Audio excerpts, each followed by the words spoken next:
More Etrian Odyssey. Oh my god, the event OST for Path to Nowhere right now is... I can't get enough of it. I want to listen to it some more right now, but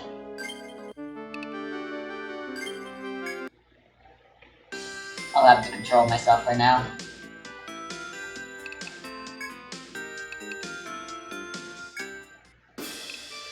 Alright, I'll have to reorganize.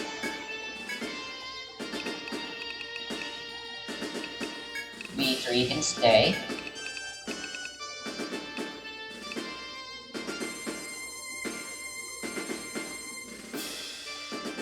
So can he and Teosra.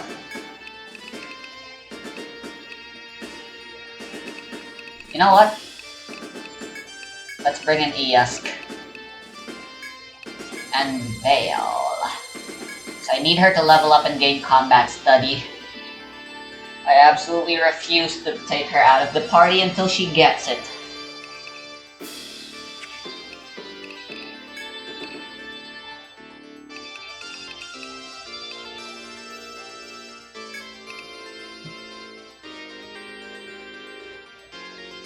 Here we go, time to reset everyone.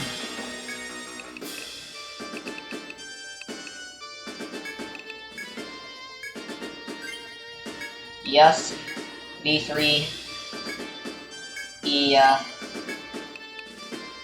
and Teosra.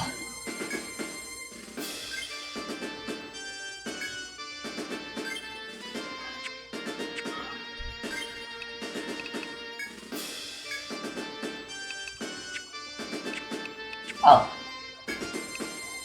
If I press tab here...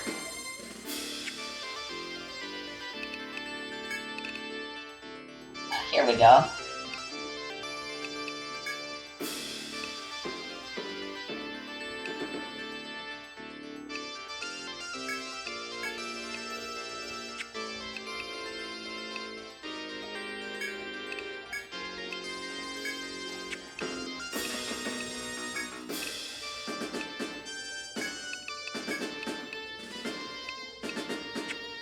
Ah, sure, she needs to...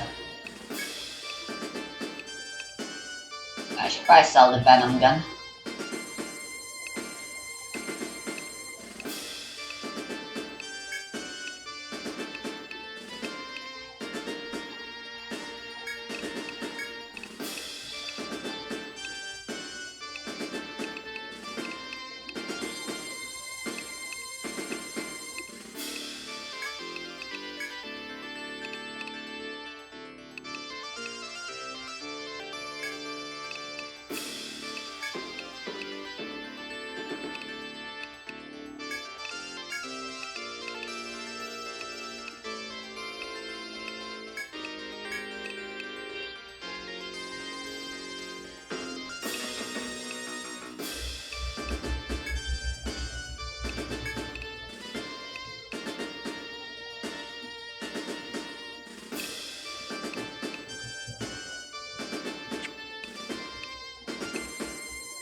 Wait, what? Oh. Resting gets rid of their...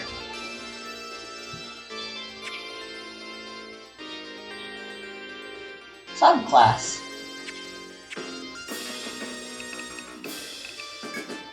Okay, well that's good to know, I guess.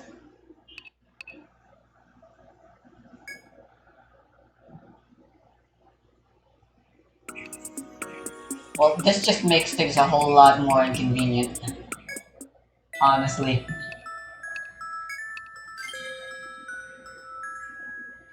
Eosk. Sovereign. B3 Hoplite.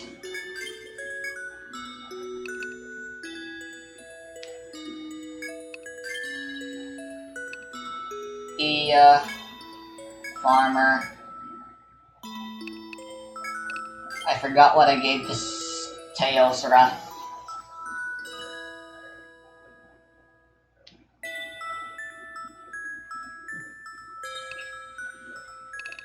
With her huge TP pool, she could honestly make for a good healer as well. And she can be a hybrid backline healer slash.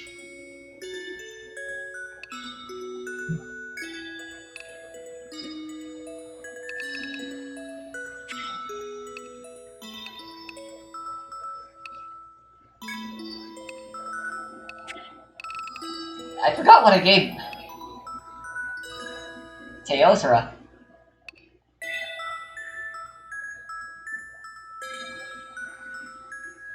Farmer, Monk, and Sovereign. Those are really the only ideas I have right now for her. Farmer would be good. She's also someone like Iya, who I bring a lot into the party. But that also means Monk is a good choice because she can do healing. But like I mostly bring her with someone else who can already heal anyway as well, so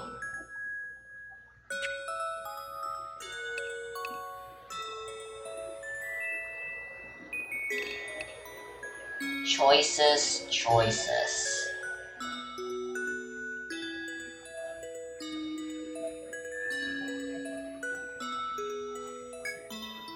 Well, farmers do have healing.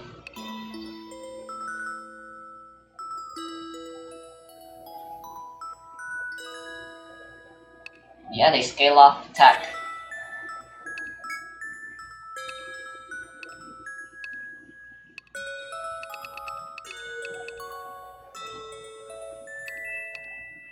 Recover HP each time you use a skill in battle. Okay.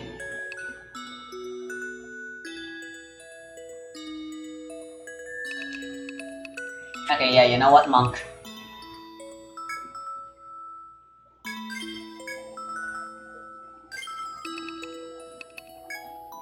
Alright, so it turns out B3 is not equipped at all. Double mail. Did she not use a shield?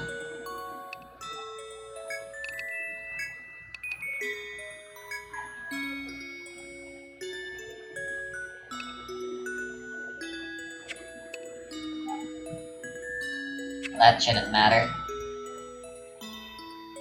Wait, yes it kinda does.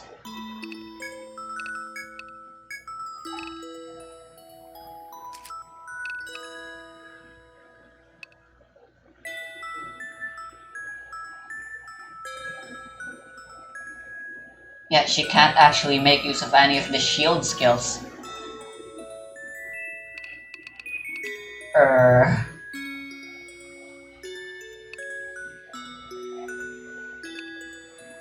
That's a bit of a problem.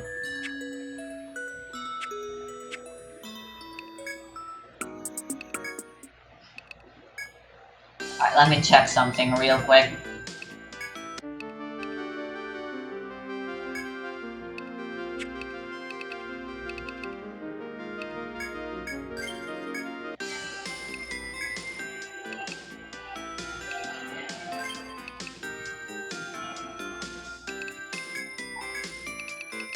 I have a spare shield on me right now.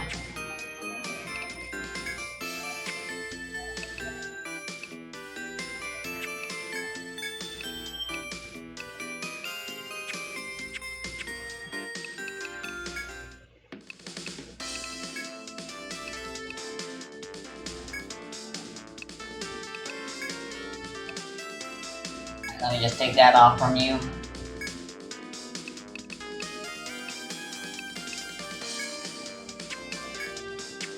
Shit.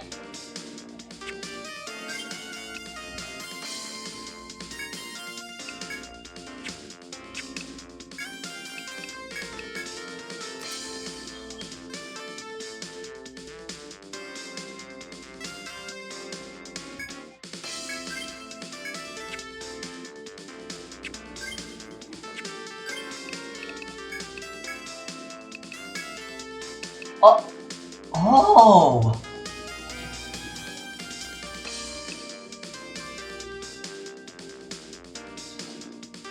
Oh, that changes things.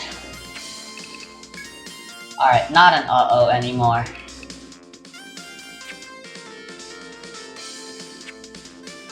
In fact, this is a big win.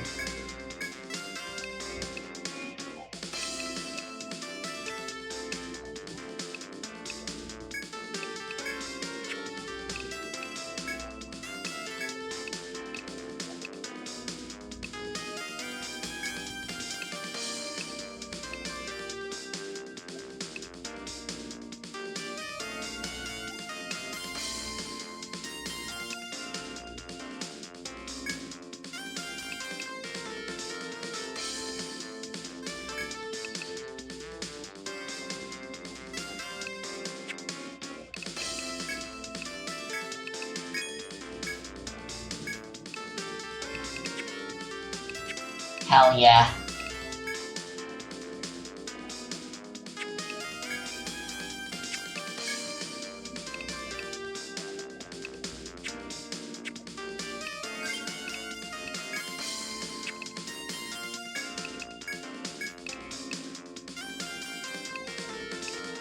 First things first, before I forget actually.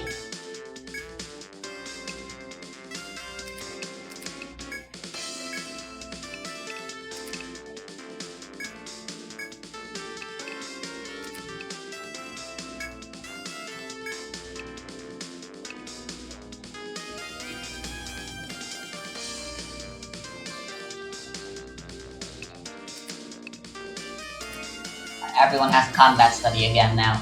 With the exception of Vale, sadly.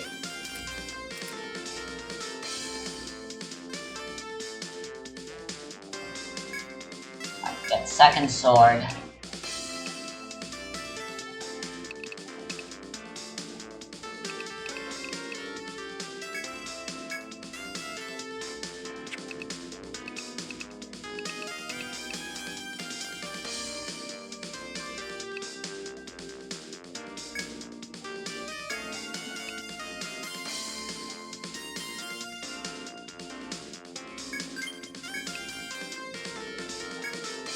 I like to keep rare dignity and for honor.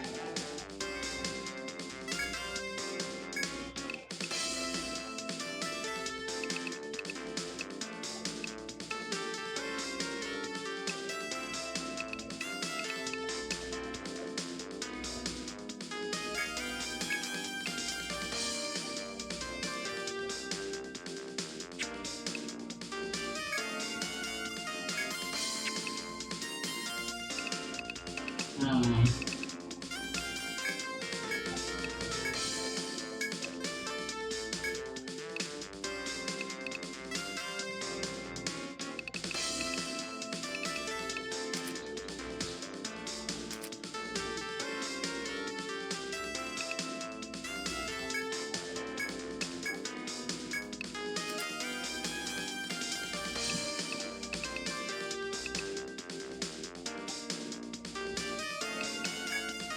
I want all the arms.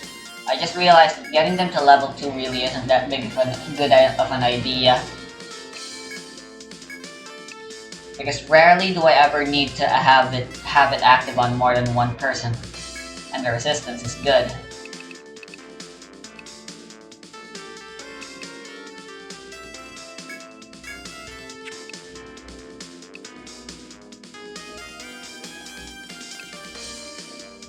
I think I'll keep the prevent order to be something only Mara can do.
She can't actually heal either.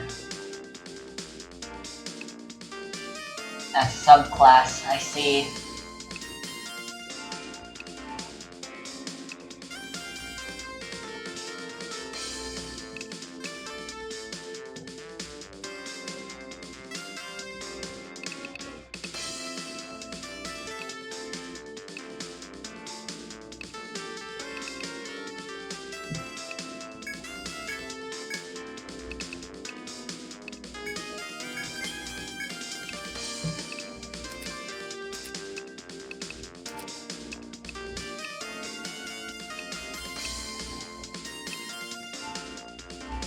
I just realized it.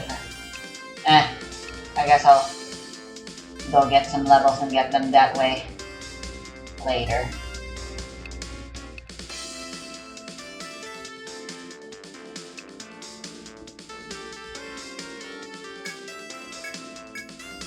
Ooh.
It seems overheat is not required for anything, except for this.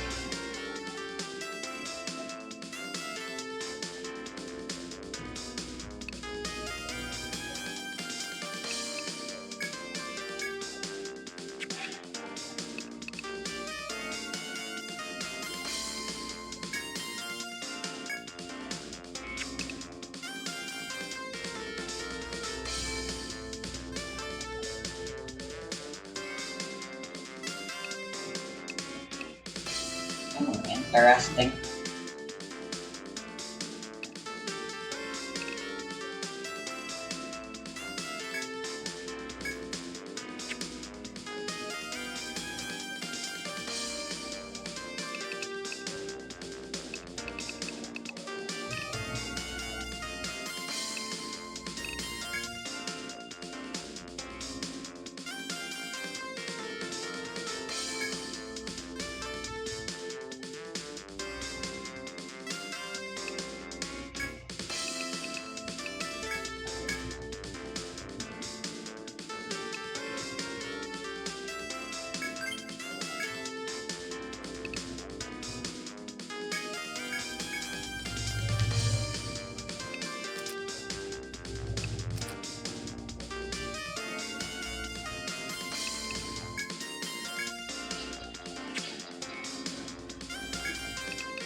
Damn.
Yeah, if I get this to level 2 as well as this, bruh, she heals TP and HP anytime she...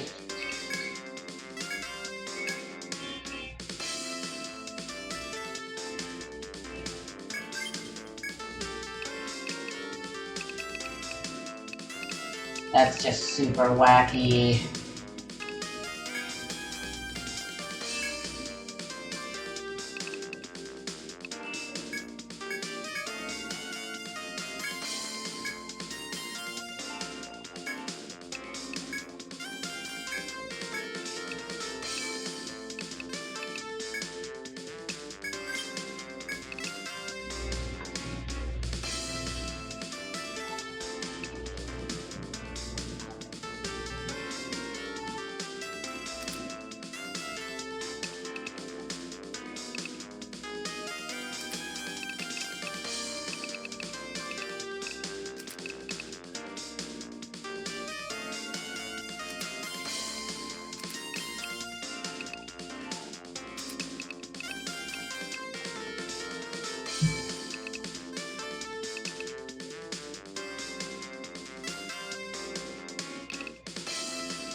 I think I'll focus on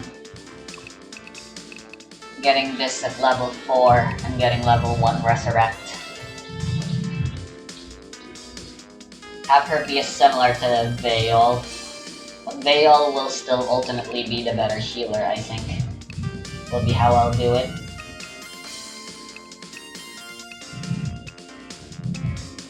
Oh, that's everyone.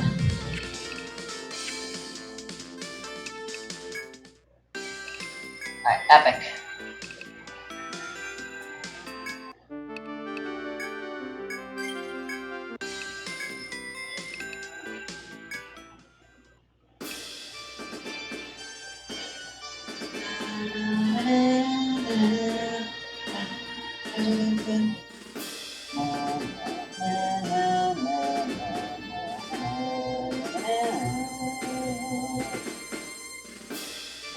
This is a video about one of the most important, yet least understood, concepts in all of physics.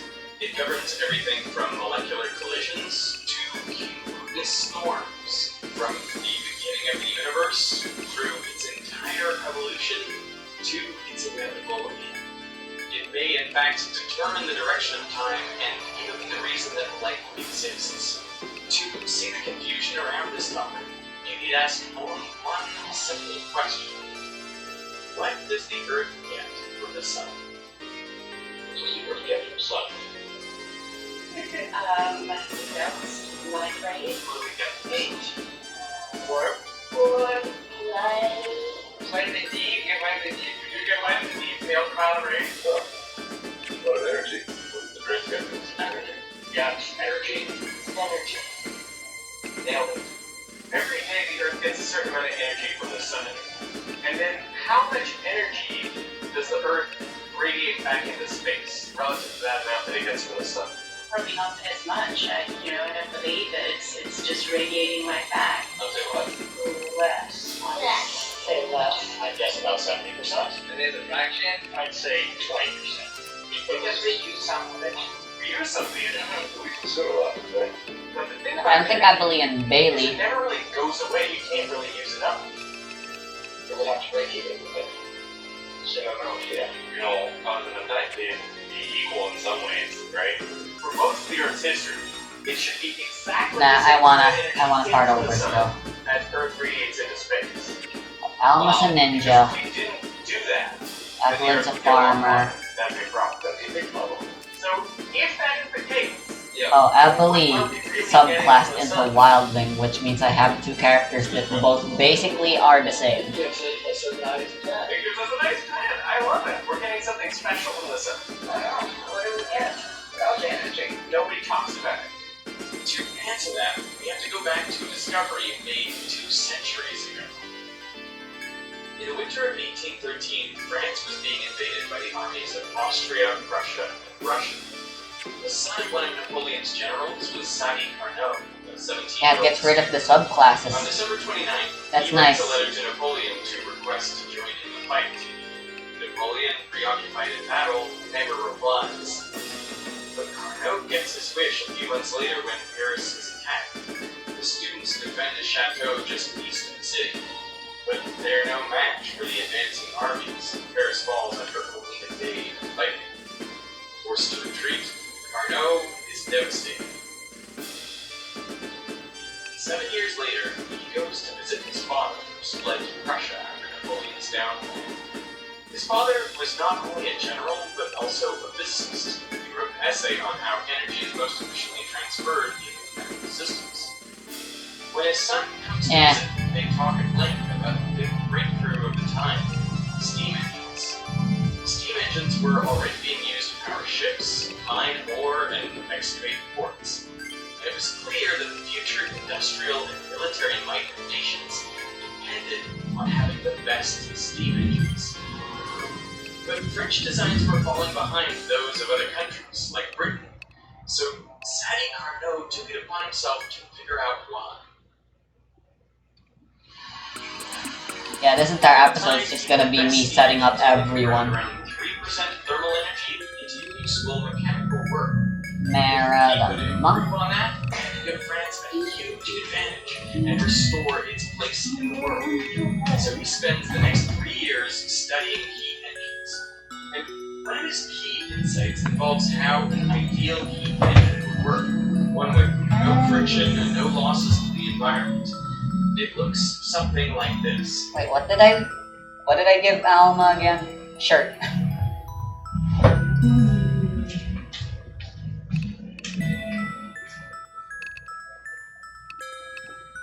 Was it Gladiator? I don't think so. I think it was Ninja. Yeah, Pirates and Ninja, both. What? Stuff. Stuff.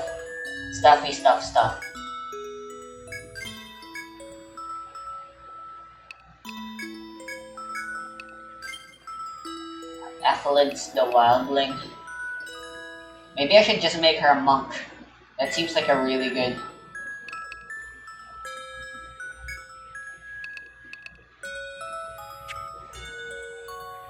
choice to me. honestly. Because I don't really know what else would be good.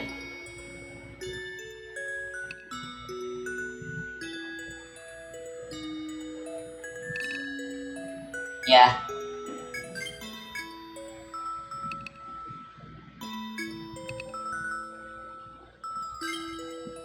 Self-sustaining, that'll be her gimmick.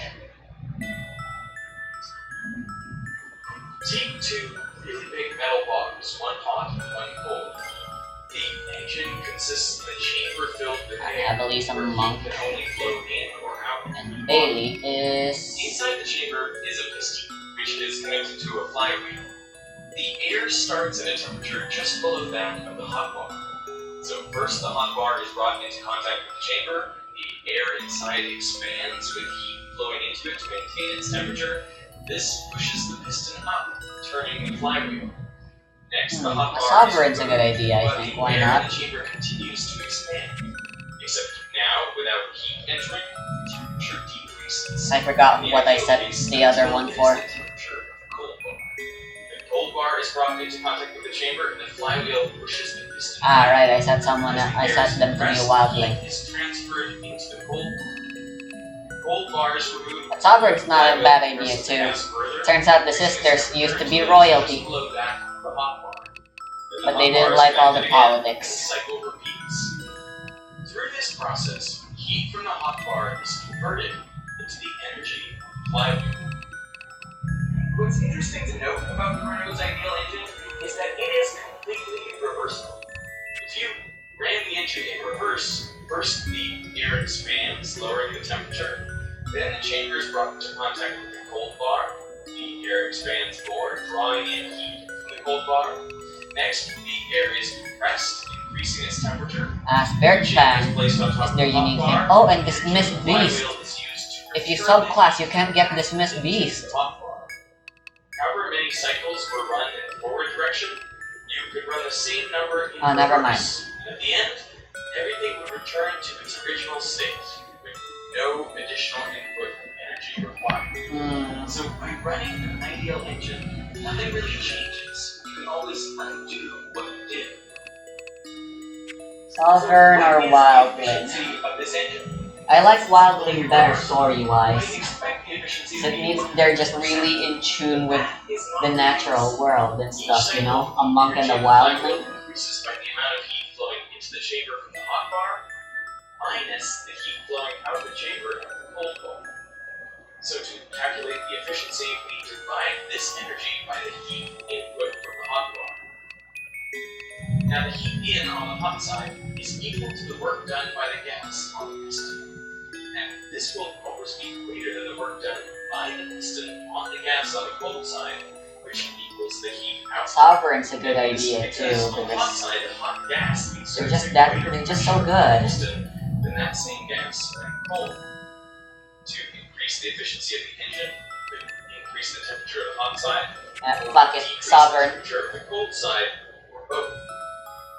Evelyn Bailey were sisters of high nobility, but sick of all the politics, they ran away and chose to live a far simpler life. Also because they had incest. There was an incest subplot. We'll say they're not actually related by blood, so it's only pseudo-incest. And that's why they ran away and eventually found themselves joining this guild. It would take no work to compress it. The plot thickens. So no heat would be lost. This is the idea of absolute zero, and it made for a 100% efficient engine. Using this absolute temperature scale, the Kelvin scale, we can replace the amount of heat in and out with the temperature of the hot and cold side respectively, because they are directly proportional. So we can express efficiency like this, which we can rewrite like this. What we have learned is that You know what? What if I bring Alma back in the back and fully go gun with her again? Because I really don't like her being in the front. And her being subclassed as a ninja does just make that an even more practical choice. So yeah, gun. Alma's a gunner from now on. Henceforth. cold bar, so not all the energy stays in the planet. Now, in Carnot's time, high-pressure steam engines could only reach temperatures up to 160 degrees Celsius, so their theoretical maximum efficiency was 32%, but their real efficiency was more like 3%. That's because real engines experience friction, dissipate heat to the environment. They don't transfer heat at constant temperatures. So for just as much heat going in, less energy ends up in the flywheel. The rest is spread out over the walls of the cylinder, acts like the flywheel, then is radiated out into the environment. When energy spreads out like this, it is impossible to get it back. So this process is irreversible. The total amount of energy didn't change, but it became less usable. Energy is most usable when it is concentrated, and less usable when it's spread out. Decades later, German physicist Rudolf Clausius studies Carnot's engine. He comes up with a way to measure how spread out the energy is. He calls this quantity entropy. When all the energy is concentrated in the hot bar, that is low entropy. But as the energy spreads to the surroundings, the walls of the chamber and the axle, the entropy increases. This means the same amount of energy is present, but in this more dispersed form, it is less available to do work. In 1865, Clausius summarizes the first two laws of thermodynamics like this. First, the energy of the universe is constant. Second, the entropy of the universe tends to a maximum. In other words, energy spreads out over time. The second law is more so They keep the Lucky Joker, but they might be better off with some other equipment. Why gas expands to fill a container. Why you can't have a perpetual motion machine, because the amount of useful energy in it. I think I'll just grind before going to the next floor. The next few floors. The common way to describe entropy is as disorder, which makes sense because it is associated with things becoming more mixed, random, and less ordered. I think the best way to think about entropy is as the tendency of energy to spread out. So why does energy spread out over time? I mean, most of the laws of physics work exactly the same way, forwards or backwards in time. So how does this clear time dependence arise? Let's consider two small metal bars, one hot, one cold. For this simple model, we'll consider only 8 atoms per bar. Each atom vibrates according to the number of energy packets it has. The more packets, the more it vibrates. So let's start with 7 packets of energy in the left bar and 3 in the right. The number of energy packets in each bar is what we call state. First, let's consider just the left bar. It has 7 energy packets which are free to move around glass. This happens non-stop. The energy packets hop randomly from atom to atom, giving different configurations of energy. Total energy stays the same the whole time. Now let's bring the cold bar back in, filling 3 packets and touch them together. The energy packets can now hop around between both bars, creating different configurations. Each unique configuration is equal in length.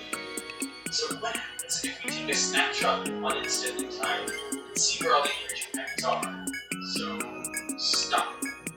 Look at this. Now there are 9 energy packets in the left bar and only 1 in the right one. So heat has flowed from cold to hot. Shouldn't that be possible because it decreases entropy? Well, this is where Ludwig Boltzmann made an important insight. Heat flowing from cold to hot is not impossible, it's just improbable. There are 91,520 configurations with 9 energy packets in the left bar, but 627,264 with 5 energy packets in each bar. That is, the energy is more than 6 times as likely to be equally spread between the bars. But if you have all the possibilities, you find there's still a 10.5% chance the left bar ends up with more energy packets than it started. So why don't we observe this happening around us? Watch what happens as we increase the number of atoms to 80 and the energy packets to 100, with 70 in the left bar and 30 in the right. There is there's now only a 0.05% chance that the left solid ends up hotter than it started. And this trend continues as we keep scaling up the system. In everyday solids, there are around 100 trillion atoms and even more energy packets. So heat flowing from cold to hot is just so unlikely that it never happens. Think of it like this Rubik's Cube. Right now it is completely solid. But I'm going to close my eyes and make some turns at random. If I keep doing this, it will get further and further from being solved. But how can I be confident that I'm really messing this cube up? Well, because there's only one way for it to be solved, a few ways for it to be almost solved, and quintillions of ways for it to be almost entirely drained. Now, thought that every turn moves the Rubik's Cube from a highly unlikely state, that of it being solved, to a more likely state. Wow.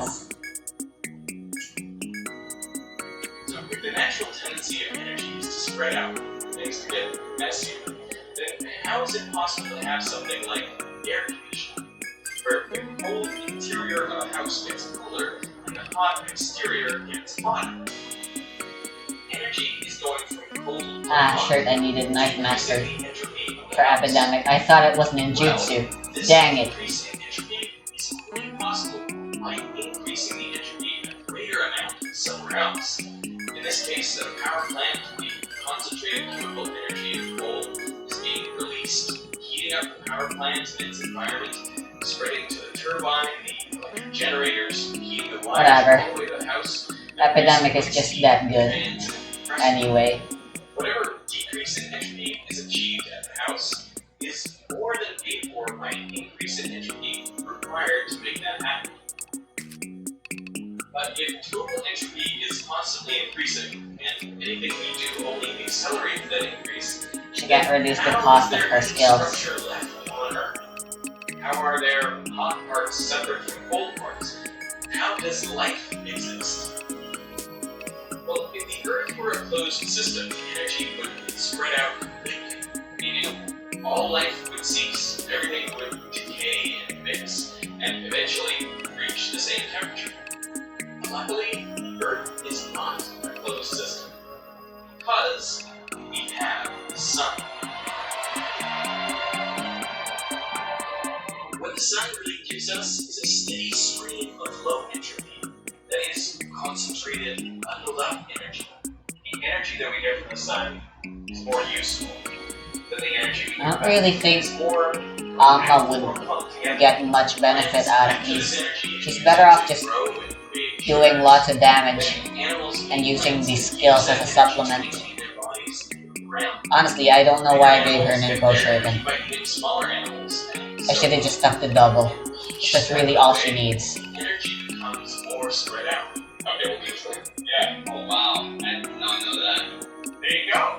Ultimately, Oh, sure, I forgot about energy that reaches Earth from the Chase, sun is Flame, Ice, and Bolt. Whatever. and it's radiated back into space.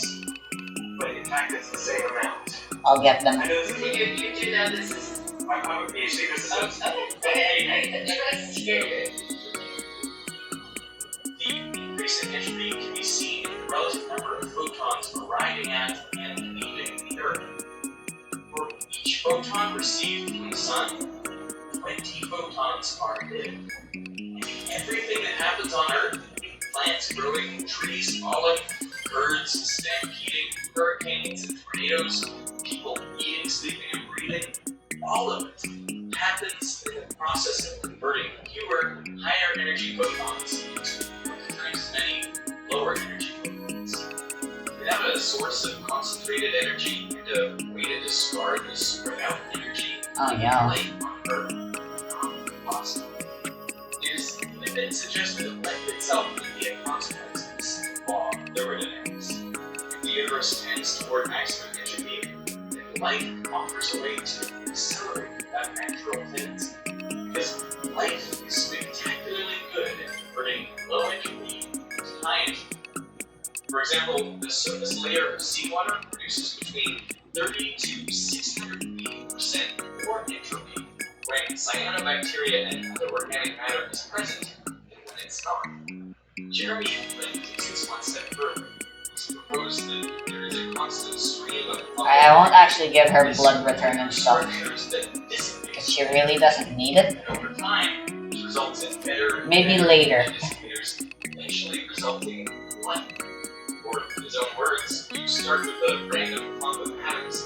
If you shine light on it for long enough, it should not be so surprising that you get one planet.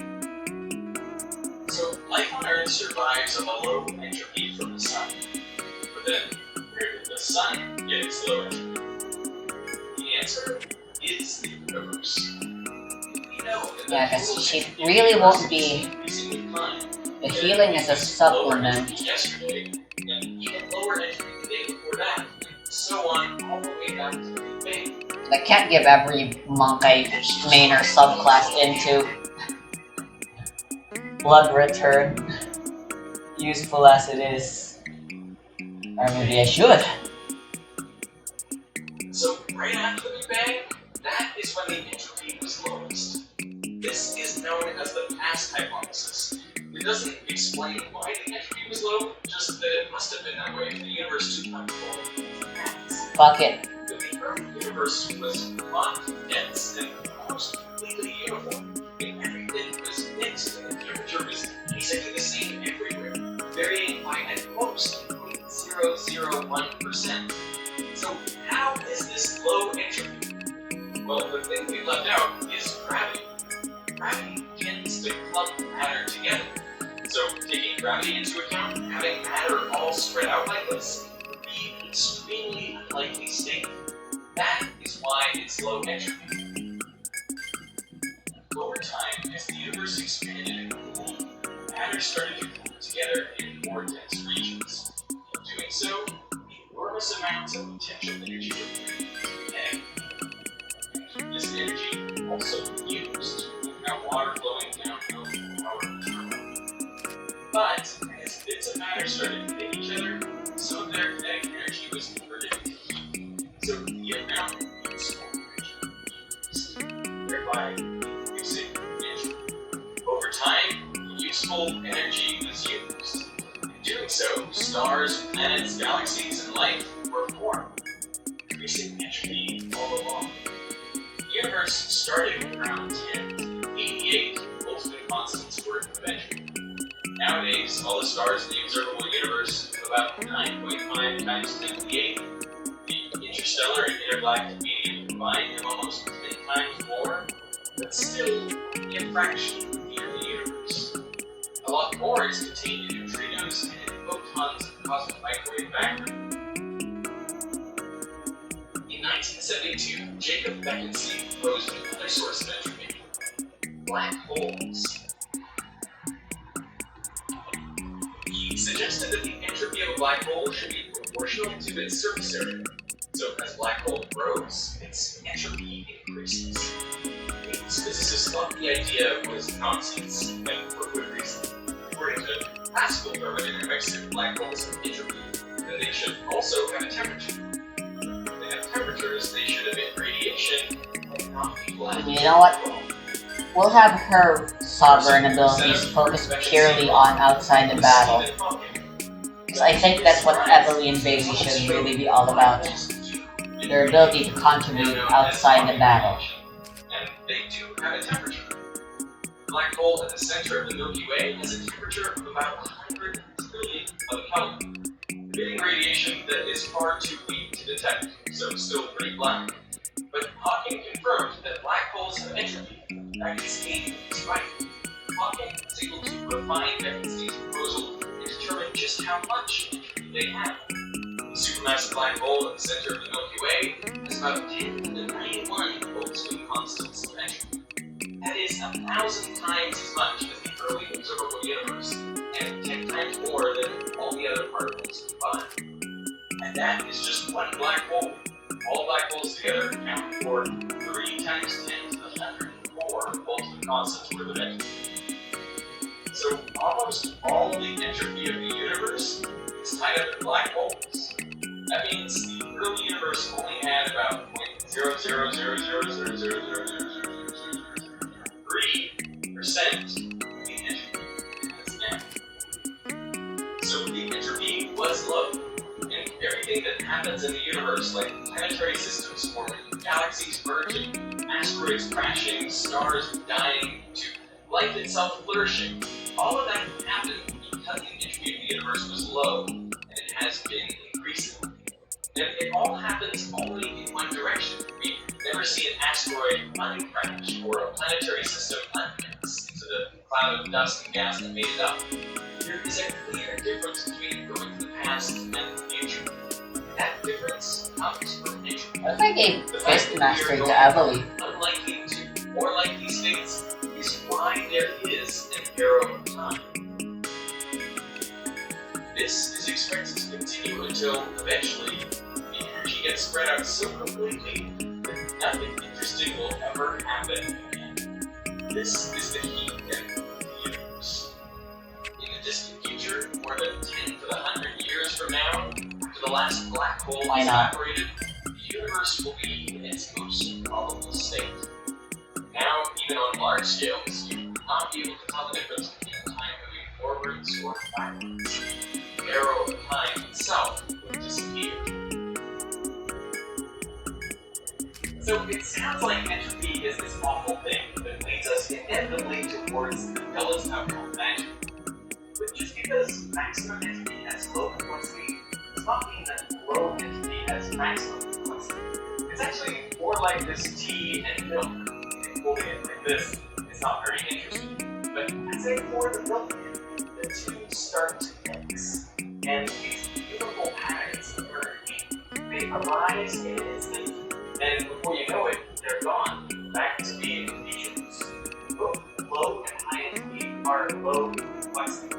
It's in the middle where complex structures appear and thrive.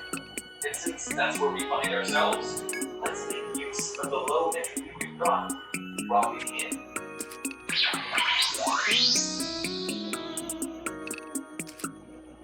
With the right tools, we can understand just about anything, from a cup of tea cooling down to the evolution of the entire universe. If you're looking for a free and easy way to add powerful tools to your arsenal, then you should check out this video's sponsor, Brilliant.org. With Brilliant, you can master key concepts in everything from math and data science to programming and business. All you need to do is set your goal, and Brilliant will design the perfect learning path for you, equipping you with all the tools you need to reach it. Want to learn how to think like a programmer? Then Brilliant's latest course, Thinking in Code, is a fast and easy way to get there. Using an intuitive drag-and-drop editor teaches you what you really need to know, including essential concepts like nesting and conditions. You can start by jumping right into program a robot, and then learn how to apply your new tools to your everyday life, like automating reminders on your phone or building a bot that filters your matches on a dating app. What I love about Brilliant is that they connect what you learn to real-world examples. Because each lesson is hands-on, you build real intuition, so you can put what you learned to good use. Try everything Brilliant has to offer free for a full 30 days. Visit brilliant.org/fantastic. I will put that link down in the description. And through that link, the first 200 of you to sign up will get 20% off Brilliant's annual premium subscription. So I want to thank Brilliant for sponsoring this video, and I want to thank you for watching.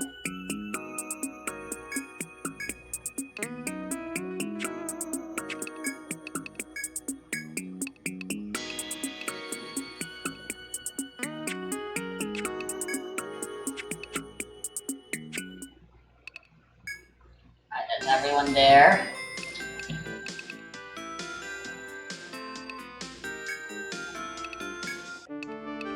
Make another save.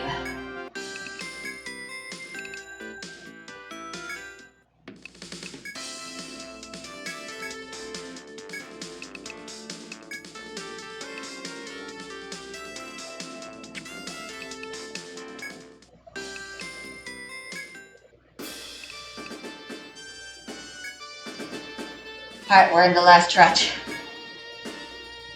Veil's done, Iya's done, Alma's done, Tailsor's done, Athlete's done, Evely, Bailey, Iyusk, V3. There's just Lovobi, Umag, and Mayara. They're always the last ones.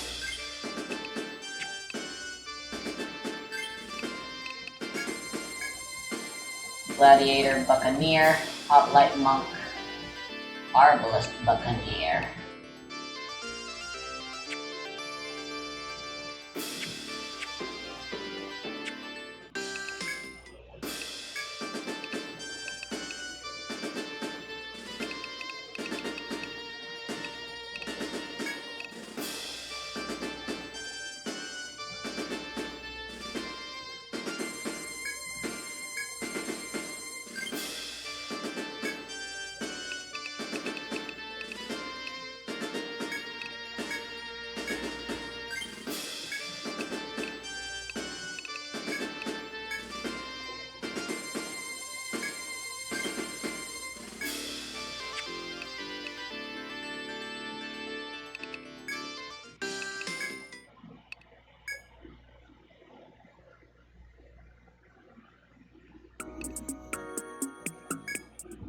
Why they feel the need to change the name of pirate?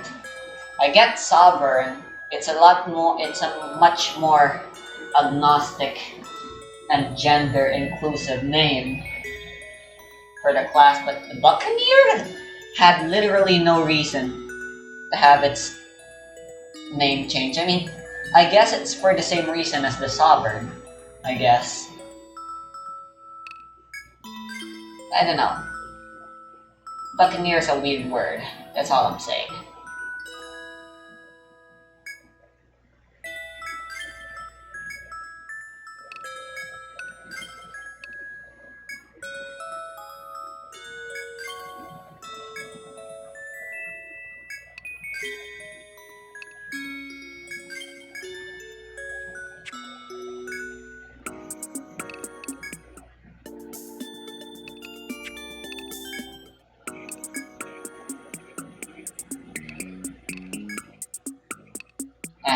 I like this song, so I wanted to listen to another song, but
why would this lower attack?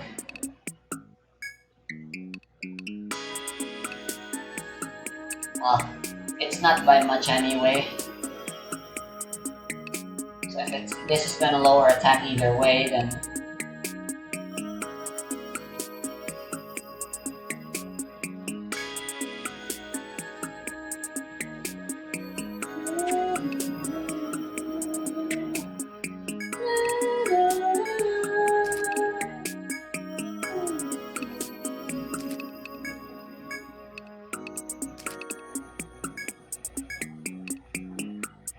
starting with Umag, who's very straightforward in how I want her to.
Sanctify is a good next ability to get.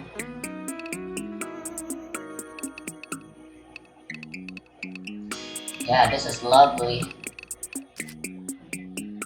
Super duper lovely.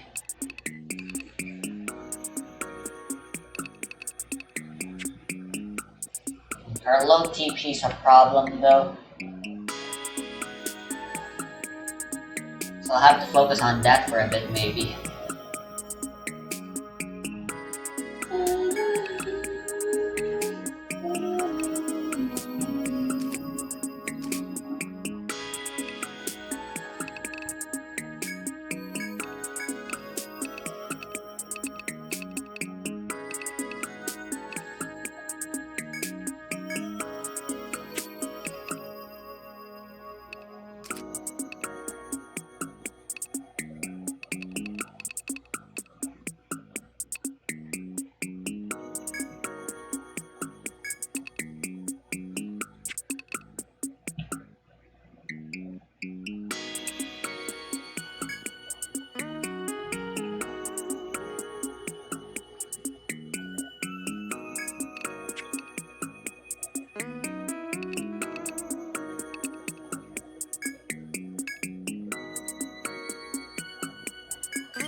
What are the chances I'll ever pair her with Teosra? It's likely. I just realized she can't actually get the ability to recover from chase. Come on, I'll chase you.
damn, lifesteal.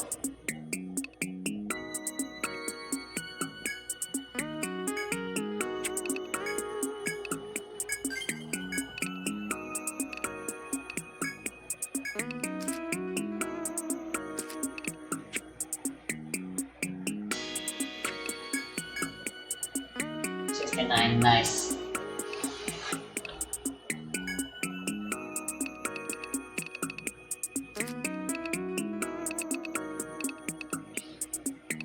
They're definitely powerful, but they all have problems.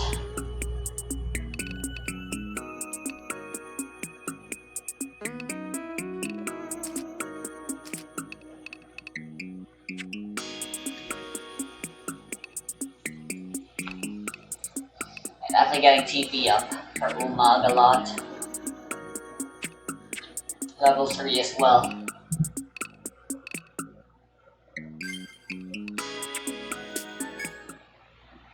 Alright.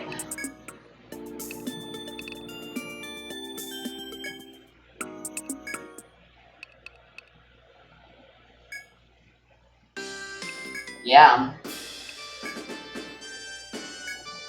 I'm grinding for Moolah. Or maybe it would be for the best.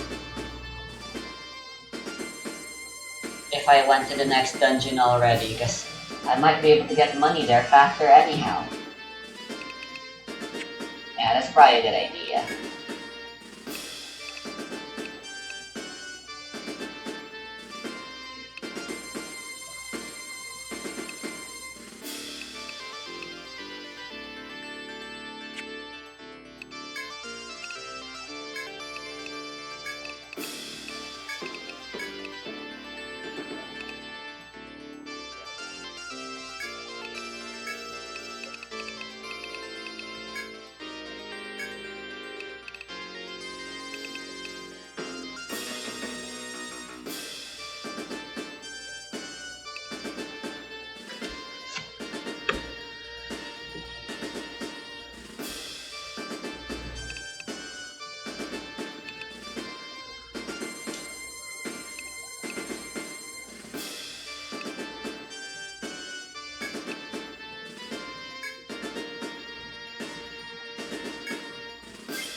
Wow, she's really frail in comparison to all of my tankers. She definitely doesn't seem like she belongs in the front. That's fine. V3 will be taking most of the hits since she has Bastion. Vale and Iya are unlikely to get targeted as well.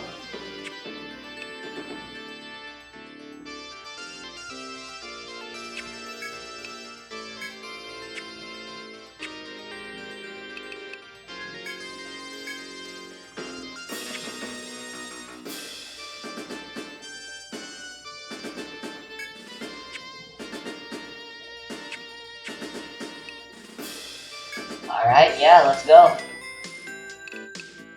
I'm just gonna go back to saving here.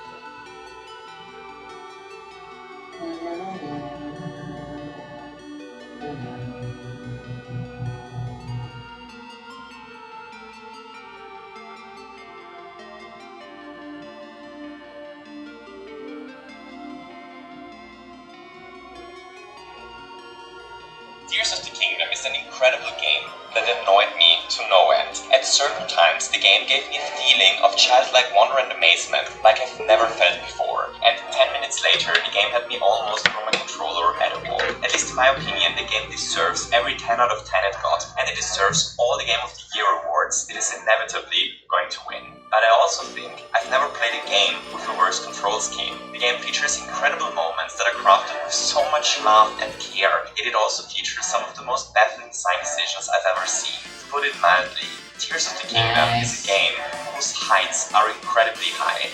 But, at least in my humble opinion, it is also a game whose lows are really The low. subclass But weirdest of filter in all, a a lot of those problems in a would have different been color easily avoidable. scheme. The longer I think about the game and all its problems, the more it has me worried My about the current goodness, I state have of so many Nintendo. skills now. So, I believe there is a story hidden in the depths of Tears of the Kingdom. A story about Nintendo's priorities when it comes to game design. And a story about something that is currently going on at the company that has me worried about the future of the Zelda franchise as a Family Swarm is literally just bodyguard from the hoplite, but we're going better. to discuss the entire What the game hell? chronologically while discussing certain aspects of its design along the way. We're going to discuss how the game improves over Breath of the Wild in certain areas while amplifying Breath's problems in others. We'll dissect the combat system and discuss how the game got made in the first place. We'll find out why I always accidentally throw away my weapon when I actually want to use Ultra Hand, and why the incredible physics system has me worried about the next Zelda game, and much, much more. As for spoilers, since we're going chronologically through the game,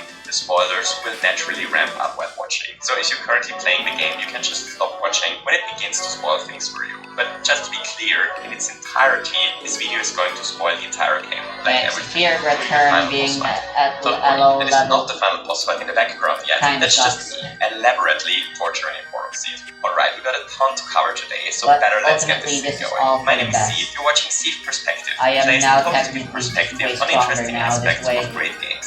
This is The Legend of Zelda, Tears of the Kingdom.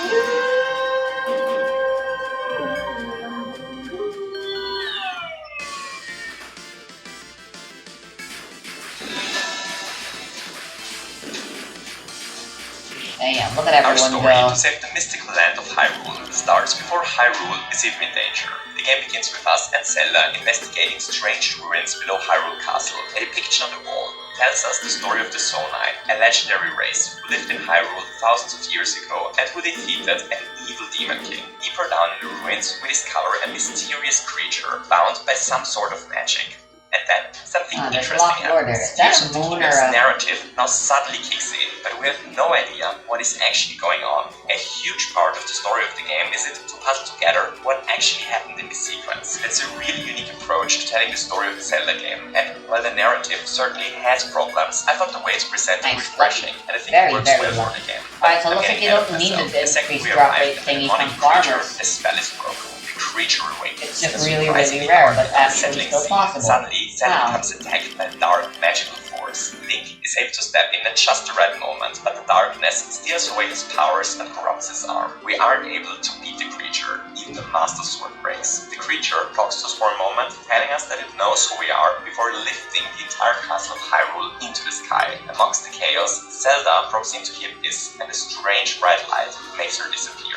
Meanwhile, Link gets saved by a magical hand. This hand belongs to Rauru, the former Zonai King of Hyrule, and it is the game's excuse to give us new rune powers, namely Ultra Hand to build together machines, Ascend through ceilings, Fuse to fuse items onto our weapons and shields, and Rewind, which allows us to return certain objects back in time. Zelda disappeared, the Master Sword is gone, Hyrule is in danger, and we find ourselves in the middle of a floating island. That's the main premise of the game. At this point, we have no clue what happened to Zelda and to the Master Sword, and solving those mysteries is our main task in the game. The Sky Island is the tutorial area, and our first task is to gain our main abilities in 4 shrines across the floating island, and with this, the game officially begins. And for me, it started with a catastrophe. See, at one point, we retrieved the Sheikah Slate. now known as Purapet, and are taught that we can mark places in the distance by viewing them through the device. While this is explained, there are two shrines shown, one in the far distance on a mountain and one equally far away on land close to the lake. So for whatever reason, I didn't notice the shrine at the lake, but only focused on the one on top of the mountain, which is the exact moment when disaster struck. See, silly me thought the game wants me to visit this shrine first. I even marked it on my newly gained Purapet, thinking that this is the first objective. So I found a way to the mountain where this place, which was a bit weird, but possible. This took me to a cold area where I cooked a meal to stay warm. There I figured out a way to climb the seemingly unclimbable surface, which was surprisingly complicated for a tutorial area, but again, a solvable problem for a Zelda veteran. And would you believe it? I actually made it to the second shrine first. The only problem, I had no idea that I just broke the intended tutorial sequence. After the second shrine, the one that I did first, the game tutorializes the flight machines. Those bring us directly where we need to go after doing both shrines. But that's not where I had to go next. I had to go to the cursed lake shrine that I missed earlier. But once I finally made it to this shrine, there was no clear path back towards the temple. So I actually had to loop back up the mountain for a second time. Or in other words, my playthrough of Tears of the Kingdom started with almost an hour of completely unnecessary backtracking. So am I mad at the game because of this? Well, I certainly was at the moment, but looking back it's probably more my fault than the game's. The game shows the correct shrine to go to much more prominently. I just missed it because I wasn't paying close attention. The reason I'm bringing this up isn't because I think it's a flaw with the game's design or anything. I'm bringing it up because I think the fact that the game did not prevent me from sequence breaking the tutorial is really interesting. This is a lot about how Nintendo designed Tears of the Kingdom. Tears of the Kingdom is a game that doesn't shield players from frustration, like so many modern AAA games do. Tears values player freedom higher than it values preventing frustration, thus it did not stop me from sequence breaking the tutorial, even though it overall led to a really frustrating experience for me. Funnily enough, I can respect that. Tears of the Kingdom is all about player freedom. If the game is truly about freedom, and it also means that if I really want to frustrate myself, well, then I should have the freedom to do so. The game allows me to have a bad time with it. It's thematically cohesive. My personal guess is that whenever the question arose if they should limit a player's freedom somewhere in order to potentially prevent the player from having a frustrating experience, they decided to value player freedom higher, because the game is all about freedom. So overall, I ended up not enjoying my first couple of hours with Tears of the Kingdom because I'm an idiot. But I also kind of respect that the game allowed me to be an idiot. Hooray! What's next? Well, next let's discuss how the shrines in Tears of the Kingdom are designed to begin with. Because as it turns out, they are designed in a completely different way than they were in Breath of the Wild.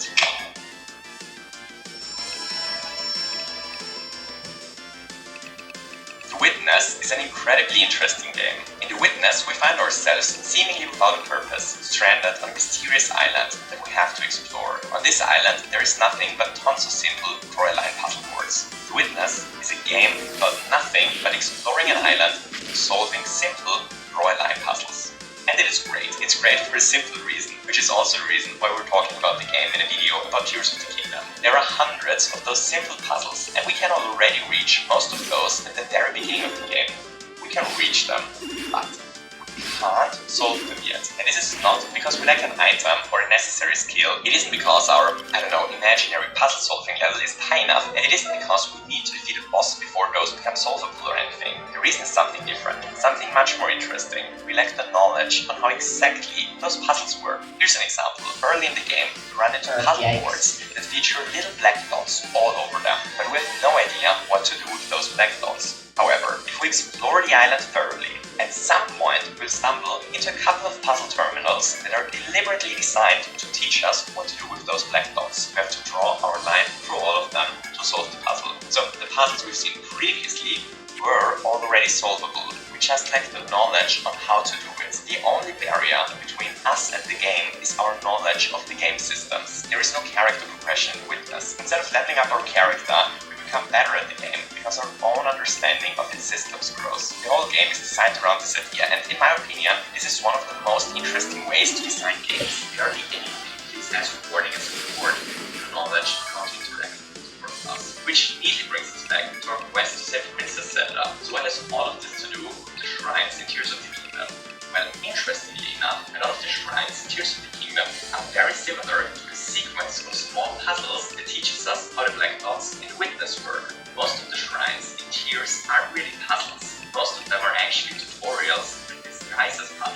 teach us about one element of the physics engine. They might explain to us that we were able to ride the falling stones back to the Sky Islands by reversing time, as the shrine near the Woodland Stables. Another one might teach us how to use a certain sonar device, like the nail thing, or it might teach us about unique interaction between our powers, like this one. It explains that we were able to use Ultra Hand to draw a path for an object first, and then to ride it backwards. Okay, wow, that actually kind of The sucks. same way, the Witness teaches us the black dot mechanic, Oh! showing us a series of puzzles that start simple and escalate in difficulty. Shrines often teach us unique interactions in the physics engine by showing us first the most simple interaction and then by slowly escalating it.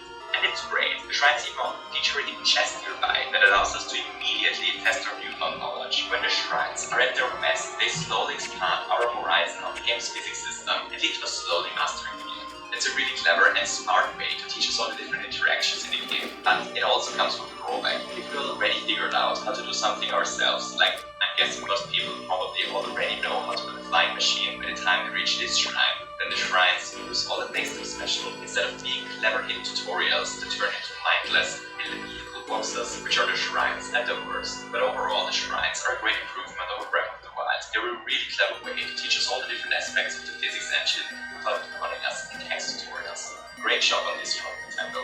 Sadly, Oh yeah. it's a different story for the dungeons, but we're getting ahead of ourselves. So after finishing the tutorial island, we're finally allowed to land in the center of Hyrule and are sent to the first town in the game. Here we unlock the Paraglider after a short quest that we learn about. Wait, am I supposed to beat regional these guys phenomena up? we're supposed to investigate. Those 4 phenomenons are the 4 main quests that lead to the 4 dungeons in the game. The same way they already did in Breath of the Wild. One leads us to the Sora, one to the Gorns of Death Mountain, one to the Gerudo, desert, and one sends us to Ritu Village. The game hints at this area being meant to be explored first, and it's where we are heading. So Ritu Village is troubled by the sudden appearance of the weather phenomena that caused a massive blizzard in the area. We have to first find Tantulin, and afterwards make our way together with him towards the center of this weird weather phenomenon. So the path towards the Wind Temple is one of the highlights of the game. We ascend higher and higher, far higher than we might think at first. It almost feels as if we're a bit out of bounds when we No, we're supposed to go to the third stratum already. towards the temple. Then the music suddenly kicks in, and we experience one of the few moments of triumph while we dive down towards the ship in the center of the hurricane. It's a really strong moment. Sadly, Oh the ship no. itself is not. Let's talk about the dungeons in Tears of the Kingdom. The dungeons in Tears of the Kingdom are, I don't know how else to put it, they are mediocre. They aren't like complete train wrecks, but they're really no highlights of the game either. They just are. They're filled with mediocre puzzles. They all have theming, like the ship, but the theming is realized in a weak and careless way. Like, you know, this is a ship, but ignoring the shape of the thing, there's nothing that makes it a ship. There are no ship objects that we can interact with, or that we may need to use together. Puzzles don't have anything to do with the ship. They are arbitrarily placed here. The enemies aren't pirates or anything. The dungeon is just a ship shaped like a shrine, not an actual ship. I often hear the criticism that the dungeons in Tears of the Kingdom follow the same activate 5 devices that are spread over the play structure that the dungeons in Breath of the Wild already used. But I personally don't think that this is the problem here. The real problem is that the dungeons are non-linear. The real problem is that the dungeons lack any sort of personality. There's no story to this ship. It doesn't feature the rules the ship would feature, like the rowing room or a captain chamber or whatever. The whole thing lacks the feeling of being a real place, and I think that's why so many people, myself included, ended up finding the dungeons disappointing. Which is a pity, because the moment we descend onto the ship the first time, it is really hard not to feel the tension. Anyway, at least the boss fights are alright this time. Alright. With the first dungeon boss down, Tulin's spirit is unlocked. From now on, we were able to summon a gust of wind by flying. Hooray! Our next stop is Sora's Domain, but before we visit everyone's favorite fish folk, let's talk about something different first, something unique. Let me go talk the walkthrough.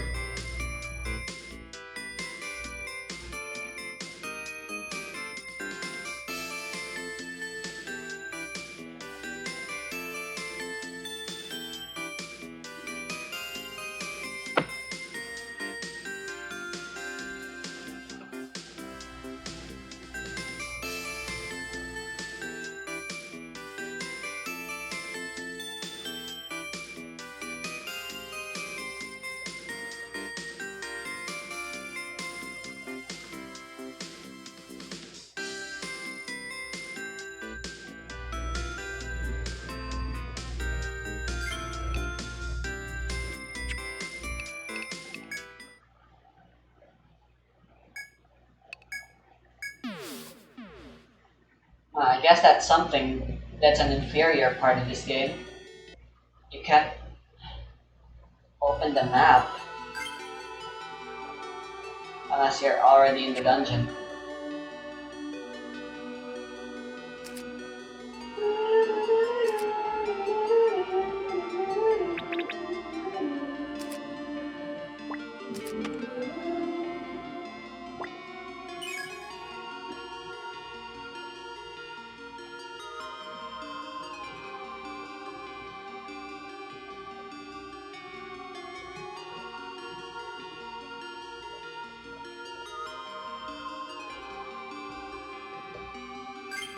I forgot what it's called. I think it's Deep City.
How do I get to the third stratum?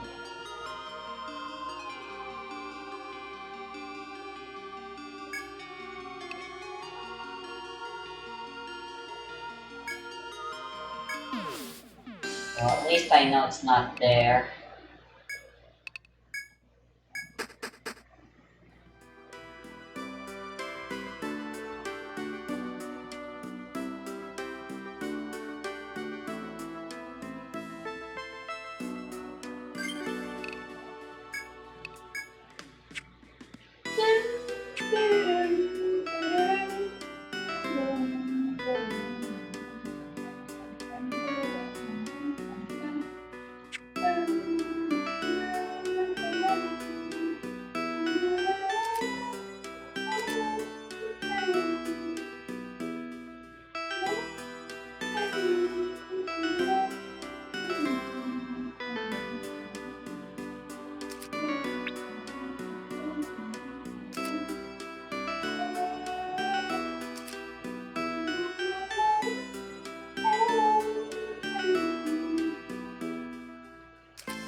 the actual fuck.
Our next stop is Sora's Domain, but before we visit everyone's favorite fish folk, let's talk about something different first, something unique to Tears of the Kingdom, which is, Yeah, I just at least in realized my I don't need to opinion, keep the most Vale in the drastic team change anymore. for Breath of the Wild.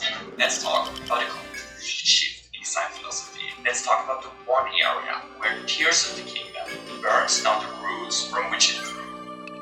Ladies and gentlemen, let's talk about pony points.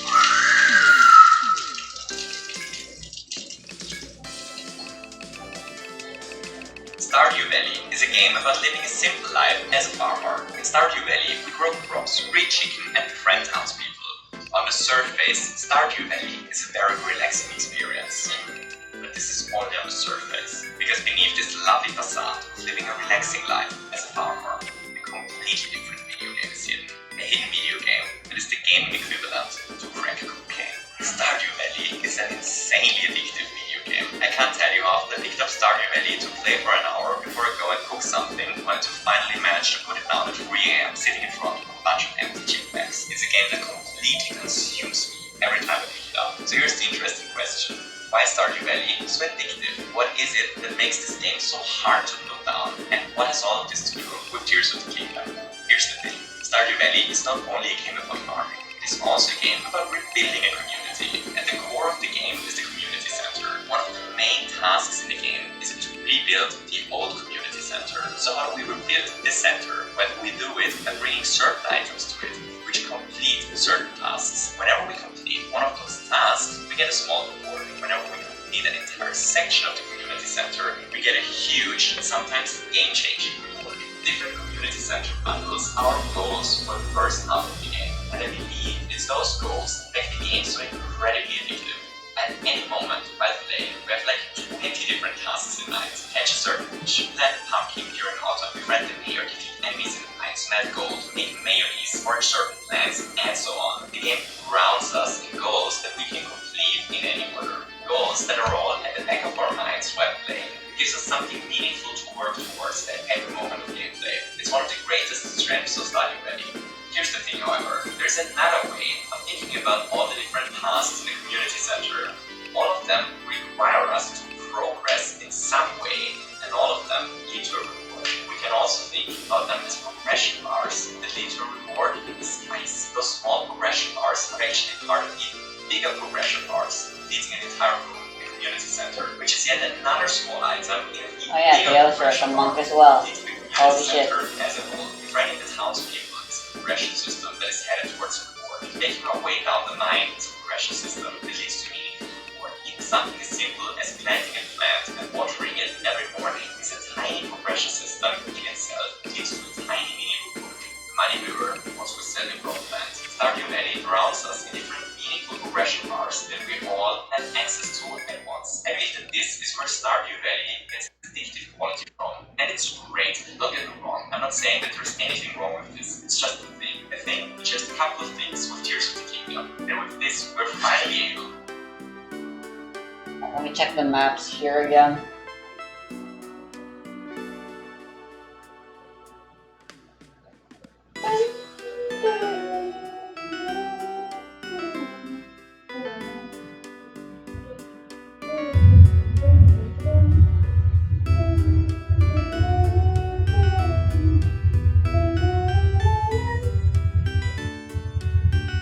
So that locked door just needs some chests.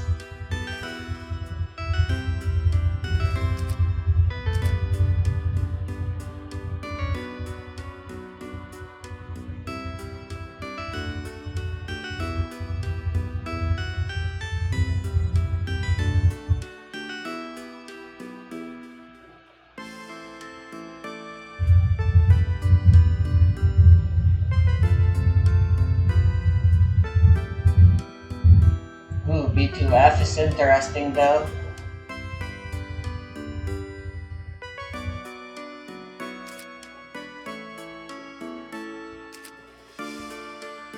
There's a staircase that leads downward there.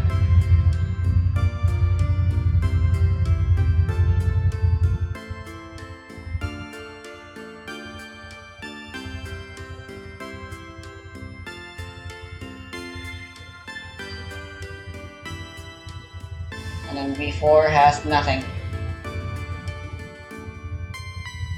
Finally able to talk about Tears of the Kingdom again.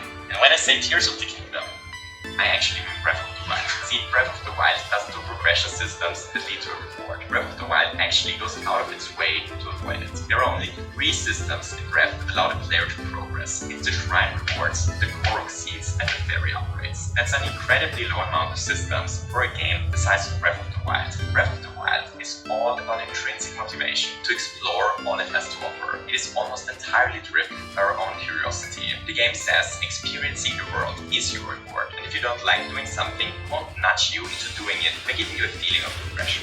And I respect that the game does this. It makes the exploration feel a bit empty and pointless at times, but it is also different to all the other games out there. Breath of the Wild certainly has problems that come from its neglect to add tons of progression systems, but it also makes the game really unique to play. However, I believe it is also the reason why a lot of people bounced off heavily on Breath of the Wild. Lack of progression systems and rewards makes exploring the world just feel a bit meaningless after a while, and for some people that's just a bigger problem than for others. Okay, so here is where this gets interesting. Stardew Valley is a game full of progression systems that lead to meaningful rewards. Meanwhile, Breath of the Wild is a game that tries to get rid of as many progression type rewards as possible. So what does Tears of the Kingdom do?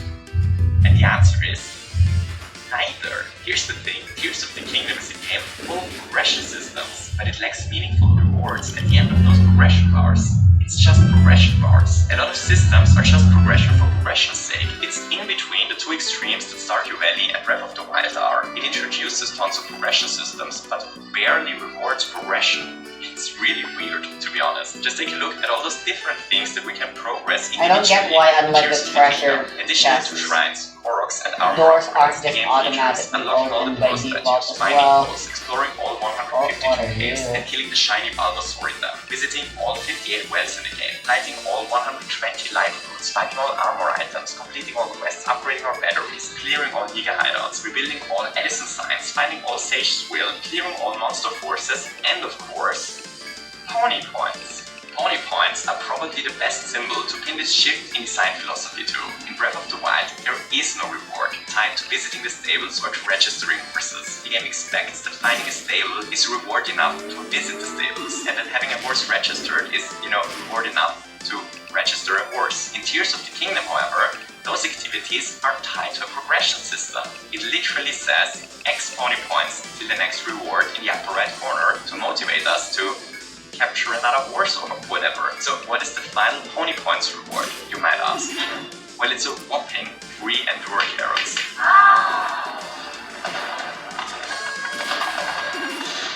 And please don't get me wrong, I love my Endure Carrots as much as the next guy, but it is really a small reward in comparison to the task we just completed. Most rewards in the game are this understated. The rewards for handing in shiny Bulbasaur hearts are nice, but nothing is game-changing. Activating all life roots doesn't lead to a gameplay reward. Finding the final well in the game rewards exactly the same 10 rupees that finding the first well rewards. And completing all Edison signs rewards a fabric for the paraglider. It's progression systems without meaningful rewards at the end.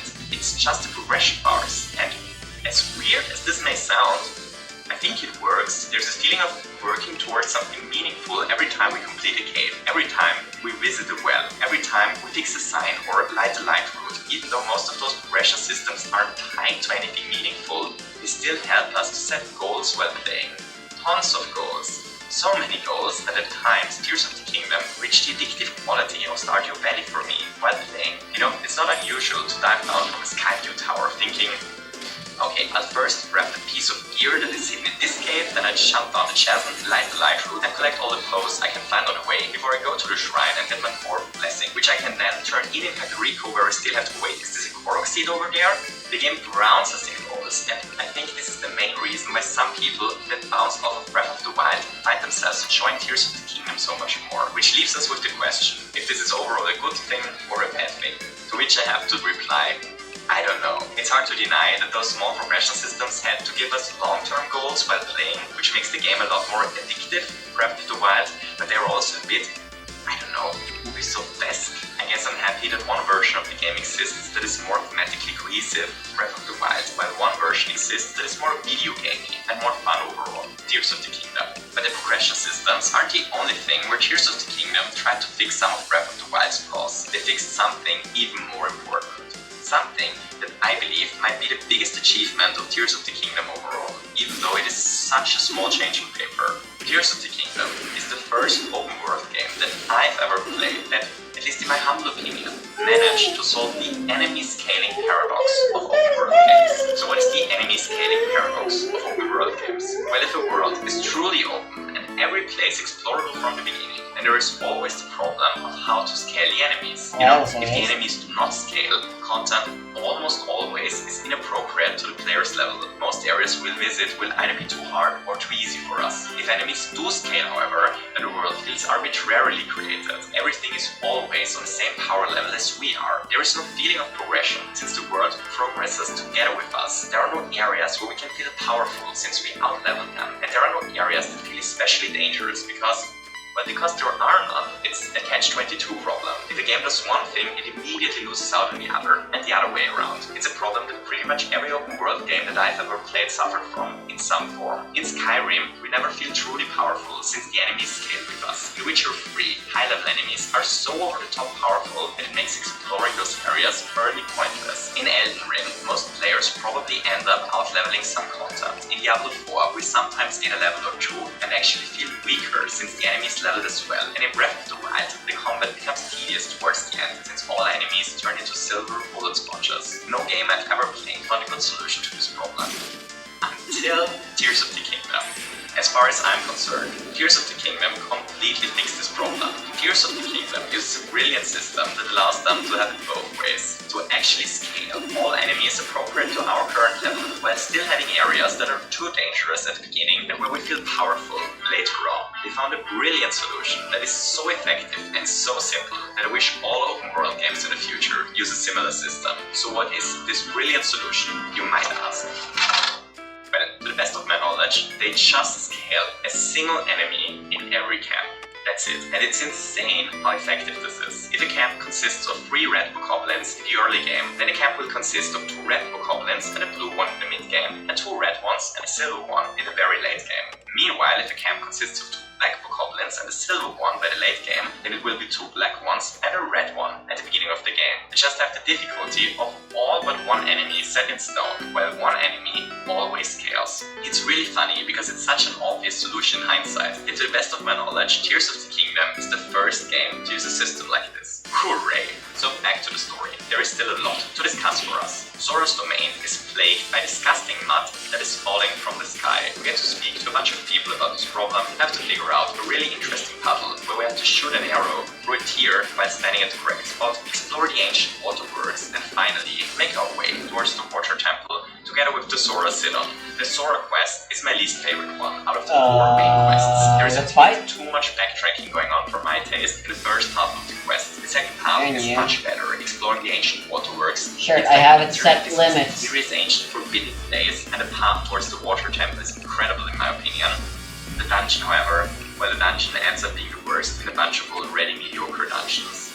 Also, that's a nitpick, but there is this puzzle with the turning device that just completely feels out of place. It's just so random that this puzzle here suddenly requires us to use bullet time to solve it, and I honestly have no idea how to complete this if we are either out of arrows or out of water fruits. But again, that's a nitpick. We defeat the boss in his temple, which is an okay boss fight, and we learn about the secret stones and the Demon King for the first time.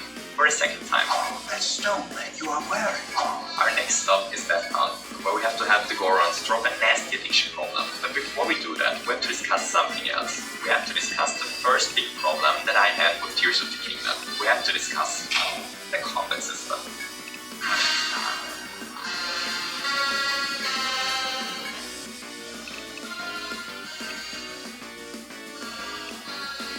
At the beginning of my Tears of the Kingdom playthrough, I did something stupid. I chose to take 2 heart pieces as my first upgrades, instead of grabbing 2 stamina vessels first.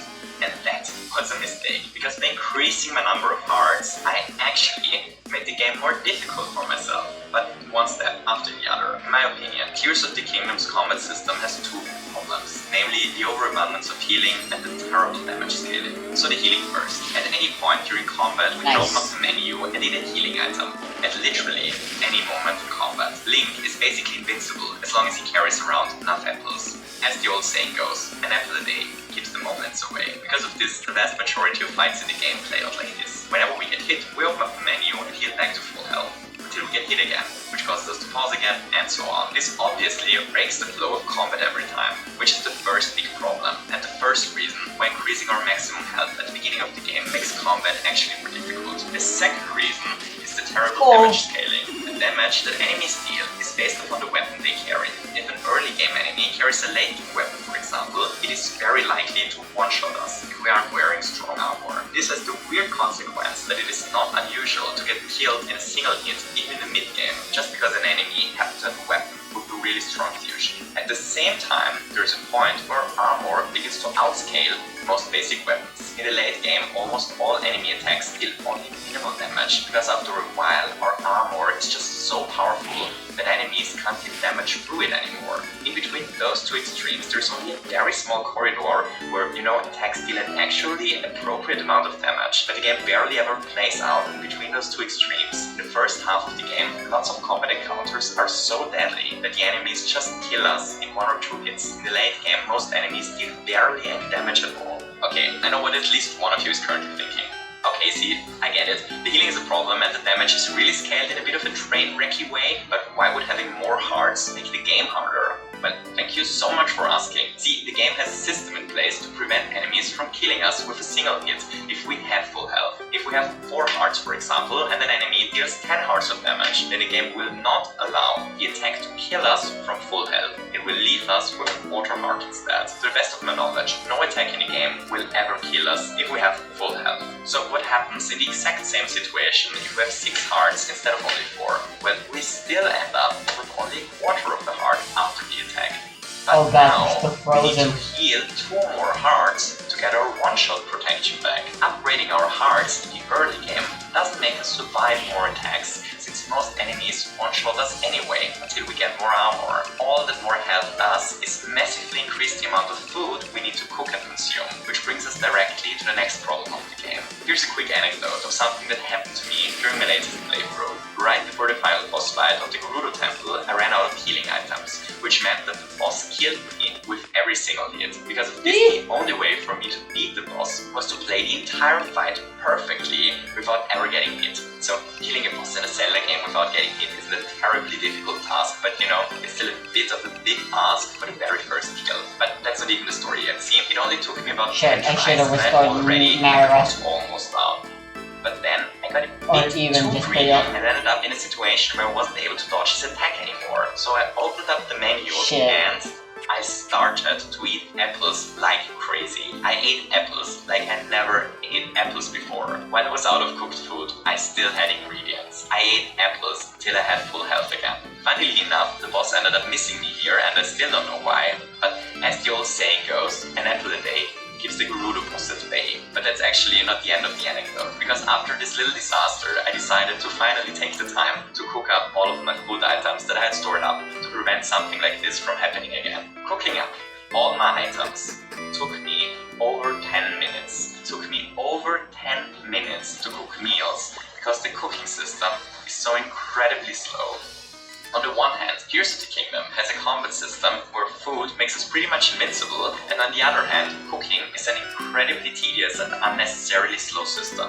The healing is just a mess, the cooking is a mess, the damage scaling is all over the place. It's just, it's a mess. Here's where this gets interesting. The 3D Zelda series was never known for its amazing combat, but the Zelda series also never had a problem with its healing system or with the damage scaling before it shifted to open world. The old Zelda games never used armor with different armor values, and they never had us cook items to heal. Instead, enemy damage was just based on the enemy we fought, and we healed by picking up hearts that the enemies dropped after defeating them. And that just worked. So Breath of the Wild was the first Zelda game to go open world, and it's an incredibly ambitious game. It is to expect that some systems like the damage scaling or the healing break when shaking up the formula so much. It's the one thing that Breath of the Wild tried something new and it failed.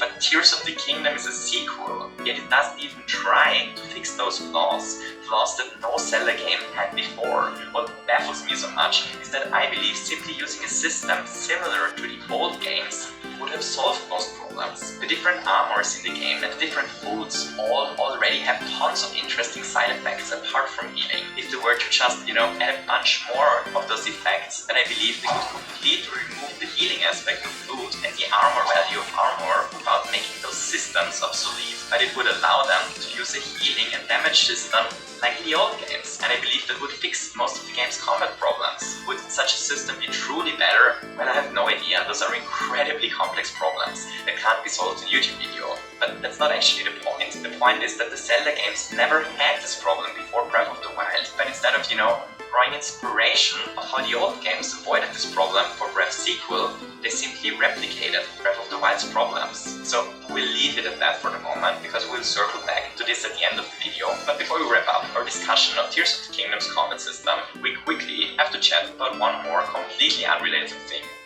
Because it bothers me. This is very one bad. thing, and nitpick really. But That's something that I just can't wrap my head around. Sarap! That is delicious! What's that? Can't wrap my head around.